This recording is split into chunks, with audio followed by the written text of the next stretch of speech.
में आपको कहना चाह रहे हैं कि हमारी पार्टी के अस्तित्व जो है उस खतरे में था, उसको बचाने के लिए हमने काम किया। आपकी पार्टी को मर्जर करने का प्रस्ताव ये पहली बार नहीं था, इसके पहले भी जीतन मांझी से मिलकर जब मुलाकात हुई थी नीतीश कुमार की तो उस वक्त भी हुआ था। आज इस बार ऐसा क्या हुआ कि आपको लगा कि नहीं?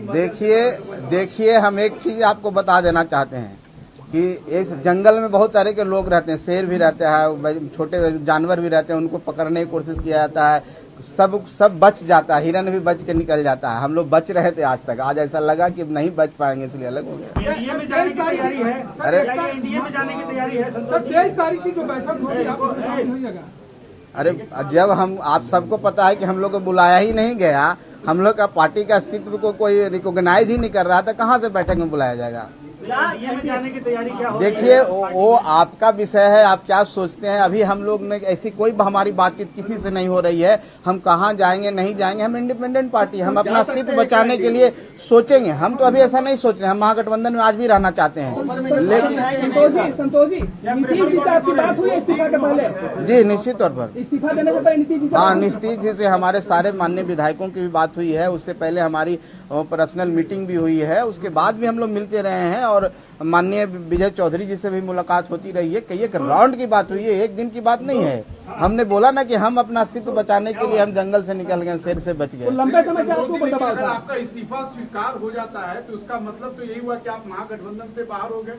अब मतलब तो महागठबंधन के नेताओं का समझना होगा। हम अगर मंत्री के रूप में भी अलग होकर के भी महागठबंधन में रहना चाहते हैं, तो अगर वो नहीं रहना चाहते हैं, दो बड़े पार्टी है जनता दल यूनाइटेड और राष्ट्रीय जनता दल, अगर ये दो पार्टियां नहीं रखना चाहेगी, आपको नहीं तवज्जो देगी, आपको नहीं बुलाएगी, आपको पार्टी के रूप में नहीं मानेगी, तो कैसे हम महागठबंधन में रहेंगे? आप बताइए।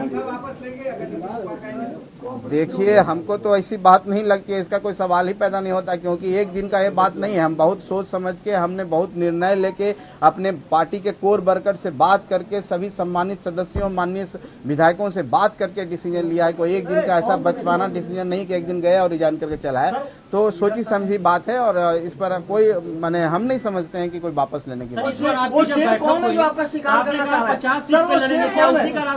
देखिए शेर कोई भी होता है, हिरन को तो शेर पकड़ने के चक्कर में रहता है। शेर का नाम क्या ले, 1 2 3 कोई भी नाम ले सकते हैं। देखिए इस पर हम कोई टिप्पणी नहीं करेंगे, लेकिन इतना ही कहेंगे कि हम अपने अस्तित्व बचाने के लिए का ये निर्णय लिया है। देखिए आप सबके समक्ष बात है, हमने ये बोला था कि हमारी तैयारी 5 सीटों पर मुकम्मल है और हमारे कार्यकर्ता 5 सीट पर इतने तैयार हैं कि वो चुनाव लड़ने के लिए तैयार है और जीत में भी जीत हो सकती है। लेकिन हम ये भी बात बोले थे कि जब तक टेबल टॉक नहीं होता, जब तक एक साथ मिलेंगे नहीं, तो कैसे आधिकारिक रूप में हम बोल सकते हैं। एक पार्टी के रूप में, एक व्यक्तिगत रूप में मांग करना, कार्यकर्ताओं को सम्मान देना, वो भी जिस उत्साह के साथ हमारे पार्टी से जुड़े हुए हैं, उनकी मांग थी हम 5 सीटों पर लड़े, तो बात को हमने रखा है। ये हमने नहीं कहा कि हम 5 सीट पर ही लड़ेंगे। अगर महागठबंधन की में बैठकें होती, अगर 1 2 सीट कम भी होता तो हम उस पर विचार कर सकते थे, लेकिन यहाँ तो दूसरी बात है। आरजेडी से आप एमएलसी बने तो क्या आपने आरजेडी वालों से भी संपर्क करने की कोशिश की इस्तीफा के पहले? क्योंकि सरकार में वो भी शामिल है। लालू यादव से कोई बात? देखिए हम एक बात कहना चाहते हैं, हम लोग जहाँ रहते हैं पूरे मन से रहते हैं और पूरा निस्वार्थ रहते हैं। हमारी जो इस चुनाव में बात हुई थी जनता दल यूनाइटेड के साथ हुई थी, हम लोग का गठबंधन जनता दल यूनाइटेड के साथ था। बाद में राष्ट्रीय जनता दल से साथ माननीय नीतीश कुमार जी मिले हैं, तो हमको आरजेडी से बात करने का हमको नहीं लगता है कि इस विषय पर ना उनके तरफ से ऐसा कोई प्रस्ताव आया, ना उनसे कोई बात हुई। हमको जहां से प्रस्ताव आया तो हमने प्रस्ताव स्वीकार नहीं किया और हम समझे कि रिजाइन करना ही हमारे लिए बेहतर है। सुलह की बात तो हमको नहीं लगती है कोई सुलह की बात भी होनी है, क्योंकि एक दिन की बात नहीं है, बहुत दिनों से चलती आ रही है। ठीक है, आपको लगता है कि सरकार में रहकर सरकार को खासकर हर मुद्दे पर आप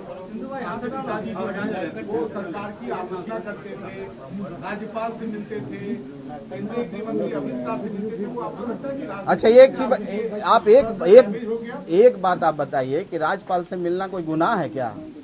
आपका केंद्रीय गृह मंत्री से मिलना कोई गुनाह है क्या? अगर हम प्रधानमंत्री से मिल लिए तो इसका क्या मतलब है कि आप बैरियर है और आप